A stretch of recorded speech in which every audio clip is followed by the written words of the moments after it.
Dear students, now I am going to start chapter number 8, worksheet 4. The first question of this worksheet is, इस worksheet को start करने से पहले कुछ बातें जो हमें अपने mind में रखनी है. These are the first thing I have to keep in mind. वो क्या है? वो है पाइथागोरस थ्योरम. पाइथागोरस थ्योरम के अंदर क्या है? हमारे पास एक राइट एंगल ट्राइंगल है. This is the right angle triangle. इसके अंदर एक एंगल राइट एंगल होता है. राइट एंगल मतलब 90 डिग्री का, ना कम ना ज़्यादा, बिल्कुल एडिक्वेट अमाउंट, बिल्कुल राइट अमाउंट. ठीक है, तो एक एंगल इसका 90 डिग्री का होता है. इस 90 डिग्री की एंगल, इस 90 डिग्री की एंगल के अपोजिट जो साइड होती है दैट इज कॉल्ड हाइपोटेन्यूज. उसे हम क्या बोलते हैं? हाइपोटेन्यूज. मोस्ट इंपॉर्टेंट थिंग, ये बार बार आएगी, इसे आप अच्छे से समझ लीजिए. तो ए सी, वो साइड जो opposite to the right angle होती है, उसे हम हाइपोटेन्यूज बोलते हैं. And the two other sides A B and B C, A B and B C are called the legs of the right angle triangle. देखो यहाँ पे सबसे पहले हमने हाइपोटेन्यूज की बात की है ना, तो this is called the first side of the triangle. ठीक है, the side which is completely opposite to the right angle, जो राइट एंगल के बिल्कुल अपोजिट होती है ना, उसे हम हाइपोटेन्यूज भी बोलते हैं, फर्स्ट साइड भी बोलते हैं, क्योंकि सबसे पहले हम उसकी बात कर रहे हैं. तो this is also called the first side. ये बहुत कम जगह पे आपको मिलेगा कि इसे फर्स्ट साइड बुला रहे हैं, अदरवाइज इसको हम हमेशा हाइपोटेन्यूज बोलेंगे. वैसे ये जो दो लेग्स हैं, इसे हम बेस बोलते हैं और इसे हम परपेंडिकुलर बोलते हैं. शायद आपके सिलेबस में अभी नहीं आया है, तो अभी हम इसे लेग्स बुलाएंगे, बाद में जाकर हम इसे बेस और इसे परपेंडिकुलर, जो खड़ा है उसे परपेंडिकुलर और जो लेटा हुआ है उसे हम बेस बुलाएंगे. Okay okay, the next thing is in a right triangle. अगर मैं राइट ट्राइंगल की बात करूं, the square of the hypotenuse, hypotenuse का जो स्क्वायर होता है that is equal to the sum of the square of its other two side.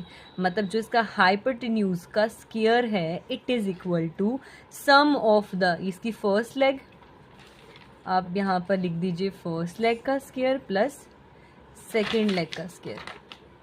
ठीक है, वैसे ही एग्जैक्टली क्या होता है? फर्स्ट लेग होती है इसकी बेस और दूसरी होती है इसकी परपेंडिकुलर. तो base square plus perpendicular square is equal to hypotenuse square. ठीक है, तो ये क्या कह रहे हैं? In right triangle the square of the hypotenuse, hypotenuse का जो स्क्वायर होता है is equal to the sum of the square of the other two side.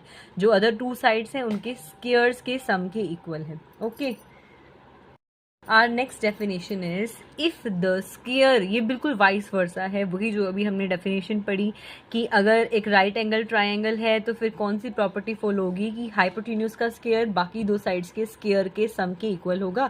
यहाँ पे इसका उल्टा लिख दिया गया है कि अगर ऐसा हो रहा है कि हाइपोटेन्यूज का स्क्वायर अदर टू साइड्स के स्क्वायर्स के सम के बराबर है, वही जो हमने इक्वेशन बाद में निकाली थी, बाद में कंक्लूजन निकाला था, बाद में रिजल्ट निकाला था, कि अगर वो रिजल्ट मेरे पास है तो मैं बोल सकती हूँ कि वो राइट एंगल ट्राइंगल की साइड है. वही लिखा हुआ है, if the square of the one side of the triangle, एक साइड ट्राइंगल की का square sum of square of other two sides के बराबर है, देन उसे हम क्या बोलेंगे? Then we call it the right angle triangle with the angle opposite to the first side as a right angle.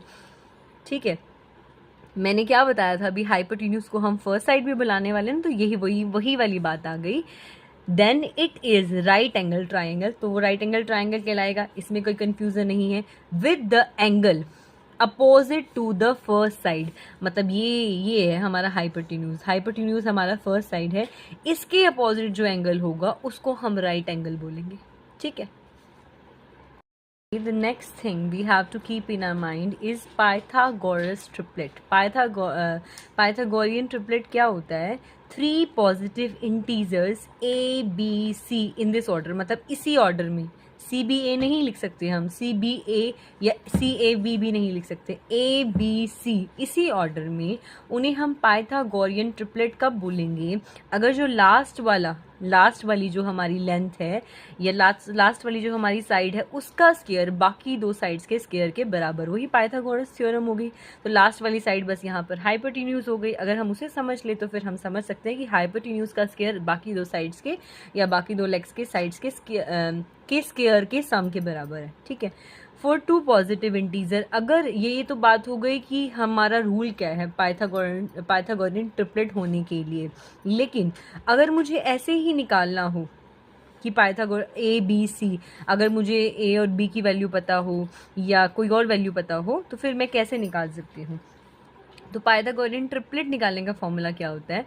अगर मुझे फर्स्ट वाली लेग निकालनी है that is N square minus N M square, दूसरी वाली निकालनी है तो वो होगी 2mn, और तीसरी वाली निकालनी है तो वो होगी इन दोनों लेग्स का इन दोनों का स्क्वायर, एन स्क्वायर और एम स्क्वायर के लिए, और ये दो पॉजिटिव इंटीजर्स के लिए। जब हम सम करेंगे तो आप बहुत अच्छे से समझ जाएंगे। मेन बात यही है कि यहाँ पर भी पाइथागोरस थ्योरम अप्लाई हो रही है कि हाइपोटेन्यूज का square is equal to sum of the squares of the two other sides. ठीक है, इनकी जब हम वैल्यूज़ निकालेंगे ये हम याद कर लेंगे कि एक बार तो डिफरेंस है स्क्वायर का, और एक बार ऐड करना है, और एक बार मल्टीप्लिकेशन है 2mn। Okay, first question is the hypotenuse of a right angle triangle is 17 centimetre. यहाँ पर मैं पेंसिल से ड्रॉ नहीं कर रही बिकॉज ये सिर्फ समझने के लिए है। तो क्या गिवन है? The hypotenuse of a right triangle is 17 centimetre. तो हाइपोटेन्यूज मैं बना लेती हूँ। पहले मैंने एक राइट एंगल ट्राइंगल ड्रॉ कर दिया जिसमें ये वाला ए बी सी अगर ट्राइंगल है तो बी पॉइंट पर राइट एंगल बन रहा है। ठीक है, तो इससे क्या बोला है? हाइपोटेन्यूज राइट एंगल के बिल्कुल अपोजिट होता है यहाँ पर। तो इसकी लेंथ कितनी आ गई? 17 centimetre. If one of the remaining two sides, अगर बची हुई रिमेनिंग दो साइड्स में से इज ऑफ लेंथ 8 सेंटीमीटर, ये जो दो बची हुई साइड्स हैं इनमें से एक 8 सेंटीमीटर है, चाहे आप ए बी मान लो चाहे आप बी सी मान लो, completely depends on your wish, आपकी इच्छा, बिल्कुल आपकी इच्छा। So I have to find the length of the third side. तो मुझे ए बी की लेंथ फाइंड आउट करनी है। ठीक है, तो फिर अभी हमने क्या फॉर्मूला पढ़ा? By using Pythagoras theorem, by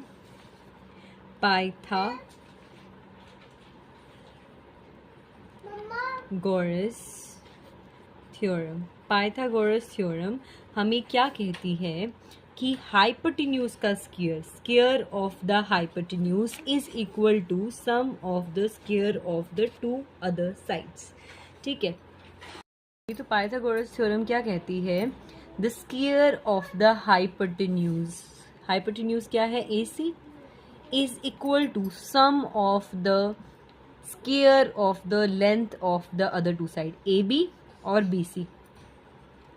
AB square plus BC square. ठीक है, AC की value we know that is 17 centimetre, so we will put this value. What is the value of AB? We don't know that, so put it as it is. The value of BC is 8 centimeter. It is given to us. ठीक है, so what is the square of 17? That is 289, which is equal to AB square. We don't know anything about AB. What is the square of 8? That is 64. तो हम क्या करते हैं? If we have to find the value of unknown variable, तो फिर हम क्या करते हैं? unknown को एक तरफ और known को एक साइड। तो 64 यहाँ पर constant टर्म है, इसे दूसरी साइड ले जाऊँ। AB स्क्वायर यहीं पर रहेगा, 289 इसी साइड रहेगा बिकॉज इस साइड कांस्टेंट टर्म है। लेकिन ये राइट हैंड साइड तो हमारी किसने ऑक्यूपाई की हुई है? अननोन बंदे ने। तो ये नोन को कहेगा please go to another side. ये जब जाएगा यहाँ पर पॉजिटिव था, दूसरी तरफ जाकर नाराज होकर नेगेटिव हो जाएगा। So what is the difference of 289 and 264? That is 225 which is equal to AB square. ठीक है, तो स्क्वायर रूट कर ले दोनों साइड। अगर मैं इसका स्क्वायर रूट करूँगी 225, इसका स्क्वायर रूट करूँगी AB का स्क्वायर, तो स्क्वायर से स्क्वायर रूट कैंसिल हो जाएगा। And what is the square root of 225? That is 15. So the value of AB is 15 centimeter. यही तो हमें चाहिए था. We have to find the length of the third side. So I can write the length of the third side. Third side की length कितनी आ गई? Sorry. Is equal to AB की length कितनी है? AB तो चाहिए था हमें 15 centimeter. That's all. Let's move on to the next question. So our next question is the length of the hypotenuse of a right triangle is 13 centimeter. तो पहले मैं एक ट्राइंगल ड्रॉ कर देती हूँ, राइट एंगल ट्राइंगल। ये क्या कह रहा है, length of the hypotenuse is 13 centimetre. नाम कुछ भी गिवन नहीं है, तो I can right ABC. The length of the hypotenuse of the right angle triangle is 13 centimeter if one of the sides of the triangle is 5 centimetre. मतलब इन दोनों में से कोई एक साइड 5 सेंटीमीटर की है। मुझे नीचे लिखना थोड़ा आसान लगता है, that's why I am assuming that the base of the right angle triangle is 5 centimetre. Now I have to find the length of the other side. वही जो हम हर क्वेश्चन में पहले क्वेश्चन में हमने किया था, हर क्वेश्चन ही, because it is a second question. So by Pythagoras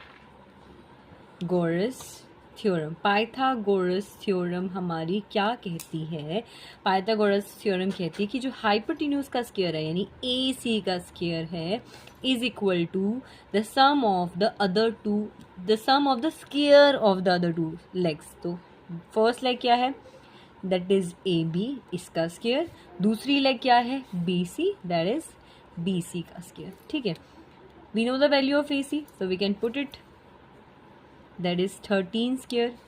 Do we know the value of AB? No, we have to find the value of AB, so put it as it is. The value of BC is 5 centimeter, it is already given to us. So what is the square of 13? That is 169. AB square as it is. And what is the square of 5? That is 25. तो अब हमें क्या करना है, we have to put the constant term in one side ताकि हम उसे solve कर सकें। So AB square को हम यहीं पर छोड़ देते हैं, 169 भी यहीं पर रहेगा, बिकॉज लेफ्ट हैंड साइड में सारी constant term आ गई। अब राइट हैंड साइड में कांस्टेंट है ना, इसे उठाकर दूसरी साइड ले आते हैं।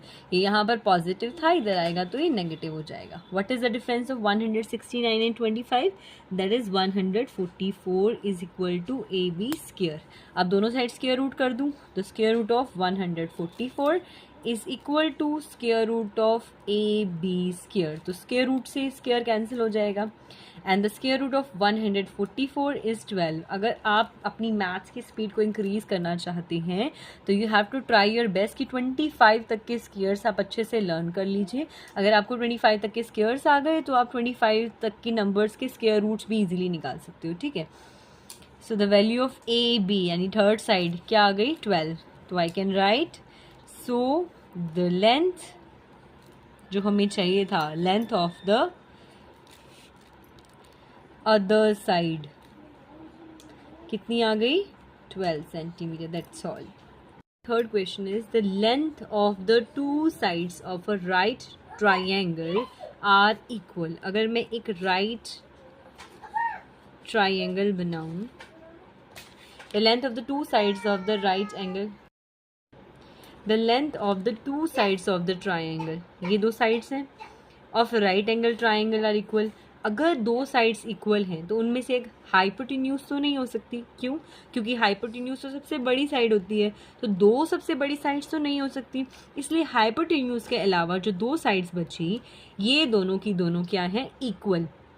तो अगर मैं इसे मान लूँ, let the length of two sides of right triangle को मैं ऐसे भी बना सकती हूँ, right triangle is x centimetre. ठीक है, उसके बाद ये क्या कह रहे हैं, the square of the hypotenuse is 800 centimetre. Hypotenuse का square is equal to 800 centimetre square. यहाँ पर हम लिख देते हैं it is given to us. ठीक है, तो बाय यूजिंग पाइथागोरस,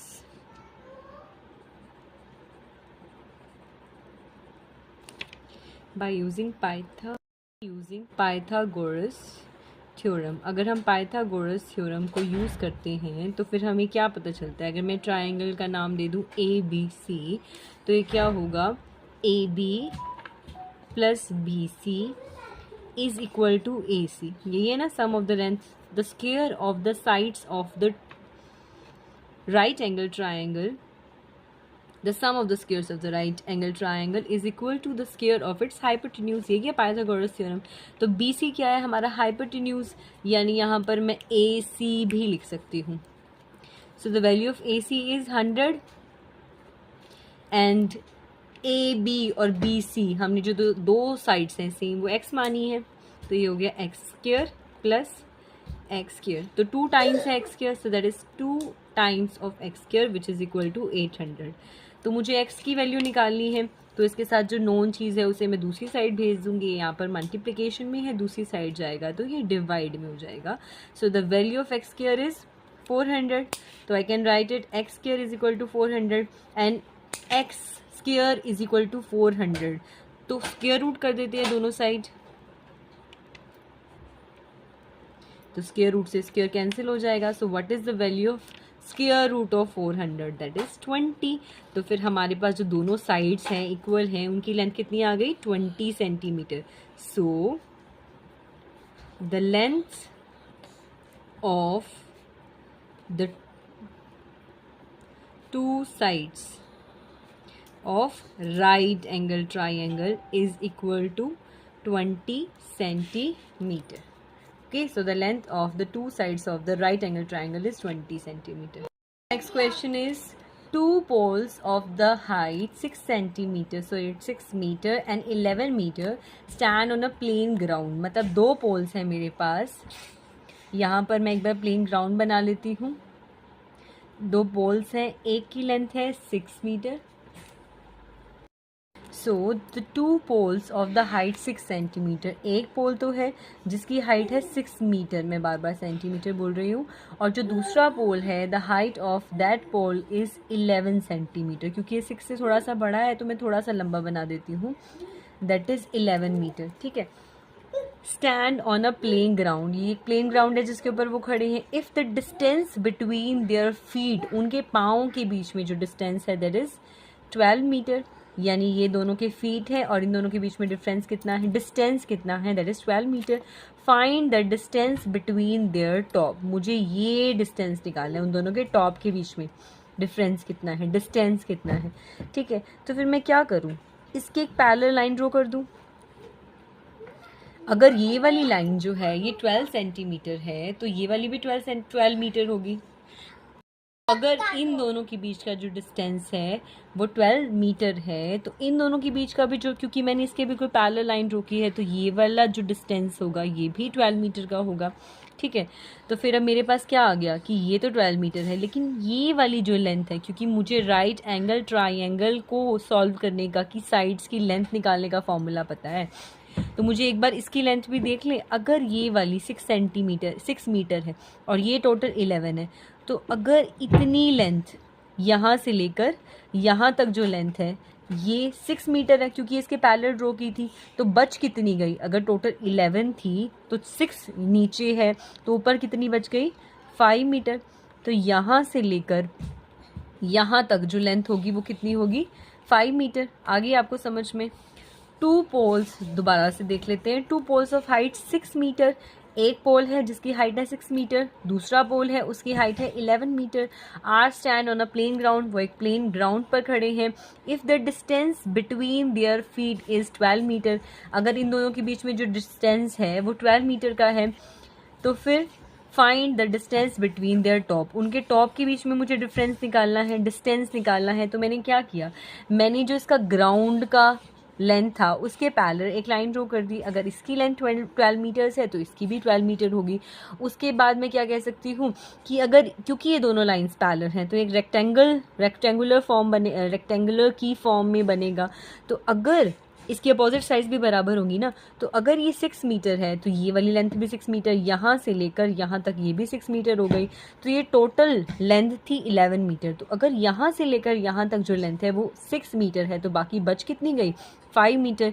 ठीक है, अब मेरे पास एक ट्राइंगल आ गया, इसको मैं नाम दे सकती हूँ ABC। तो I can write in a right angle triangle, एक राइट एंगल ट्राइंगल जिसका नाम है ABC मैं क्या बोल सकती हूँ कि हाइपोटेन्यूज का स्क्वायर, हाइपोटेन्यूज क्या होता है, जो राइट एंगल के बिल्कुल अपोजिट बनती है साइड। ये राइट एंगल बनेगा बिकॉज एक स्ट्रेट पोल खड़ा है, पोल टेढ़ा तो नहीं खड़ा होता, अगर टेढ़ा होगा तो वो गिर जाएगा।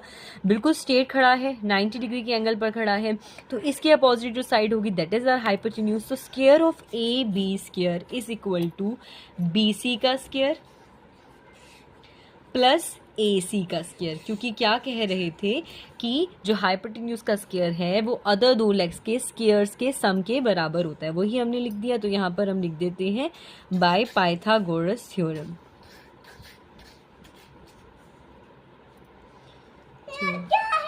ठीक है, पाइथागोरस थ्योरम को हमने यूज करके ये वाली बात बोली है। ठीक है, तो ए बी की वैल्यू हमें नहीं पता, हमें वही तो फाइंड आउट करनी है, the distance between the tops of the poles. और बी सी की वैल्यू अभी हमने बताई थी, बिकॉज ये इसके पैरेलल है तो ये भी 12 होगी।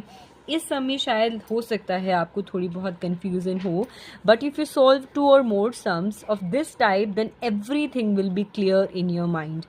So let's have a look on other sums also. उससे पहले कि आप ये अपने माइंड सेट बना लें कि this is a very difficult exercise, no this is the most easy exercise. तो ये बहुत ईजीली हो जाएगी। इसमें आपको सिर्फ और सिर्फ पाइथागोरस थ्योरम को अच्छे से लर्न करना है। वो क्या है, हाइपोटेन्यूज का स्क्वायर किसके इक्वल होता है, sum of the squares of the 2 other sides. ठीक है, तो ए सी की वैल्यू क्या आएगी, 5 सेंटीमीटर, अभी हमने फाइंड आउट की थी। जब इस तरह के हम 2-3 सम्स करेंगे then everything will be clear in our mind. So what is the A B square, तो एज इट इज आ जाएगा। What is the square of 12, that is 144। What is the square of 5, that is 25। तो A B square 144 and 25 का sum that is 169। Again doing square root both side. अब मैं square root वाली line काट रही हूँ, स्किप कर रही हूँ, डायरेक्ट लिख रही हूँ। आप चाहे तो लिख सकते हैं या वो हम लिख देते हैं, स्क्वायर रूट से स्क्वायर कैंसिल हो गया। So what is the value of A B, that is the square root 169 is 13। So the value of A B is 13 metre. So I can write, जो मुझे निकालना था, द डिस्टेंस बिटवीन, किसके बीच में, the distance between their tops is equal to, फिर बार 13 metre. ठीक है, हमें ये जो यूनिट ऑफ मेजरमेंट है बहुत ध्यान से लिखनी है, करेक्ट लिखनी है और लिखनी ज़रूर है, otherwise examiner will deduct our marks. Let's move on to our 5th question. Next question, question number 5 is find the length of the diagonal. मुझे डायगनल की लेंथ निकालनी है ऑफ अ रेक्टेंगल, एक रेक्टेंगल की whose sides are 15 centimetre and 8 centimetre. एक rectangle मेरे पास given है, लेट्स स्टार्ट द सॉल्यूशन। एक रेक्टेंगल मेरे पास गिवन है, उसकी साइड्स कितनी गिवन है, 15 सेंटीमीटर। तो ऑब्वियस है कि इसकी लेंथ ही होगी, लेंथ ज़्यादा होती है, ब्रेथ कम होती है, तो इसकी ब्रेथ हो गई 18 centimetre. I have to find the length of the diagonal. चाहे मैं इस वाले डायगनल की लेंथ निकालूं, चाहे मैं इस वाले डायगनल की लेंथ निकालूं, दोनों बराबर होने वाले हैं। चाहे मैं इसकी लेंथ निकाल लूं, दोनों बराबर होने वाले हैं। तो मैं ऊपर वाले की निकाल लेती हूँ, उनको नाम दे देती हूँ ए बी सी डी, जो मेरा दिल करे मैं वो दे सकती हूँ। So I can write in right angle triangle. कौन सा राइट एंगल ट्राइंगल है, ए डी बी, या आप लिख सकते हैं डी ए बी। इस ट्राइंगल की मैं बात करूं, यहाँ पर 90 डिग्री का एंगल ए पर है, क्योंकि रेक्टेंगल के सारे जो एंगल्स होते हैं वो 90 डिग्री के होते हैं, वी ऑल नो दैट। ठीक है, तो इस वाले ट्राइंगल डी ए बी में अगर मैं डी ए बी की बात करूं तो हाइपोटेन्यूज कौन सा है, बिल्कुल राइट एंगल के अपोजिट वाला। ये राइट एंगल है, इसके अपोजिट है D B. So D B square is equal to, hypotenuse का स्क्वायर किसके इक्वल होता है, the square of the length of the other 2 sides, A B square plus A D square. ये हमने क्या यूज़ किया है, बाय पाइथागोरस थ्योरम। ठीक है, पाइथागोरस थ्योरम को यूज़ करके हमने ये वाली बात बोली है। तो फिर डी बी, इसकी लेंथ तो मुझे निकालनी है, because I have to find the length of the diagonal. ये डायगनल ही है, इसकी लेंथ मुझे निकालनी है, तो इसे एज इट इज पुट कर दूँ। The length of A B it is given to us, that is 15 centimetre. The length of A D that is also given to us, that is 8 centimetre. So db square is equal to 15 square. We all know that is 225. 8 square, that is 64. So db square क्या होगा? The sum of 225 and 64, that is 289. तो मैं दोनों side square root कर दूं, then I will get, यहाँ पर लिख ही दीजिए आप। सो स्क्वायर रूट से स्क्वायर कैंसिल हो जाएगा। db की value, the square root of 289 is 17। तो फिर db की वैल्यू आ गई, यही तो हमें चाहिए था। सो द जो ऊपर लिखा गया है हम वही लिखने वाले। सो the length of the diagonal, so the length of the diagonal of a rectangle is equal to 17 centimetre, क्योंकि सेंटीमीटर में सब कुछ गिवन था तो डायगोनल भी सेंटीमीटर में ही आएगा। That is the answer of fifth question. Okay, my dear students, so our next question, question number 6 is the foot of a ladder. Ladder मतलब एक सीढ़ी है, is 6 metre away from the wall. मतलब यहाँ पर हमारे पास एक वॉल है, ठीक है। The foot of the ladder, ladder मैं यहाँ से शुरू कर लूँ, दिस इज द लेडर। अगर आपको बनानी है यहाँ पर लेडर की फॉर्म दे दो, थोड़ा सा फील आ जाएगा। The foot of the ladder is 6 metre away from the wall. ये वॉल है, इसका जो फुट है, ये लेडर का, हमारी लेडर का फुट है, ये 6 मीटर अवे है वॉल से, ठीक है। And its top reaches a window, इसका जो टॉप है ना वो एक विंडो तक पहुँच रहा है, which is 8 metre above the ground. मतलब ये जो विंडो है ना ये 8 मीटर अबव है, ये ग्राउंड है, ग्राउंड से 8 मीटर अबव है, यहाँ पर है, ठीक है। If the ladder is shifted in such a way, अगर मैं लेडर को शिफ्ट करती हूँ, that it foot it's 8 metre away. पहले इस लेडर का फुट कितने मीटर दूर था? 6 मीटर। अब मैंने थोड़ा सा लेडर को और सरका दिया है, तो अब ये कितने मीटर अवे हो गई? 8 मीटर अवे, ठीक है, from the wall. To what height does the top reach? देखो, अगर मेरी जो स्टेयर है, अगर ये जो डिस्टेंस है, जो लेडर का बेस है या लेडर का फुट है, ये थोड़ा सा इधर सरक गया, तो लेडर का साइज तो वही रहेगा, तो विंडो से थोड़ी सी नीचे हो जाएगी वो, समथिंग लाइक दैट, कुछ ऐसा होगा ना। मुझे क्या निकालना है? I have to find what height does the top reach. अब जो टॉप है ना लेडर का, वो कौन सी हाइट पे पहुंच रहा है, मतलब मुझे लेंथ निकालनी है, ये वाली लेंथ कितनी है? ये टोटल तो 8 थी, अब मुझे ये वाली लेंथ निकालनी है कितनी। तो दोबारा से I am using the right angle triangle वाला Pythagoras theorem. So how I am going to find? सबसे पहले अगर मैं ट्राइंगल ABC की बात करूँ, ABC, और दूसरे वाले ट्रायंगल को मैं P और Q ही नाम दे सकते हैं, क्योंकि यहाँ पर तो राइट एंगल वो पॉइंट बिल्कुल सेम ही है। तो पहले मैं बात करती हूँ ट्रायंगल ABC की। इन राइट एंगल ट्रायंगल ABC, इस ट्रायंगल की बात कर रही हूँ जिसे मैंने ब्लू पेन से ड्रॉ किया है। यहाँ पर इस ट्रायंगल की मैं पहले क्यों बात कर रही हूँ? Because I know 2 sides of the triangle ABC। तो पाइथागोरस थ्योरम यूज़ कर लेते हैं। पाइथागोरस थ्योरम क्या बोलती है? AC square is equal to AB का स्क्वायर। AC क्या है? हाइपोटेन्यूज, क्योंकि राइट एंगल के अपोजिट जो साइड होती है उसे हम क्या बोलते हैं? हाइपोटेन्यूज। तो हाइपोटेन्यूज यानी राइट एंगल के अपोजिट जो साइड होती है वो सबसे बड़ी होती है, तो उसका square sum of the square of the other 2 sides. Other 2 sides क्या हैं? एक तो है AB और दूसरी है BC। इन दोनों के स्क्वायर्स के सम के बराबर होता है। यहाँ पर हम लिख देते हैं बाय पाइथागोरस थ्योरम। आप कंप्लीट लिखना, मैं शॉर्टकट यूज़ कर रही हूँ। AC की वैल्यू हमें फाइंड आउट करनी है, so we will put it as it is. AB की वैल्यू क्या है? 8 सेंटीमीटर। BC की वैल्यू क्या है? 6 सेंटीमीटर। तो AC यानी लेडर की वैल्यू पता लगने वाली है हमें। So what is the square of 8? That is 64। What is the square of 6? That is 36। What is the sum of 64 and 36? यहीं पर लिख दूँ 100। आप एक और स्टेप एक्सटेंड करना। अब मैं क्या करूँ? Square root both side. The square root of AC square and square root of 100। तो ये क्या आ जाएगा, ए सी की वैल्यू स्क्वायर रूट ऑफ 100 कितना होता है 10। तो यानी अब मेरे पास लेडर की लेंथ आ चुकी है, वो क्या है 10 सेंटीमीटर। लिख देते हैं।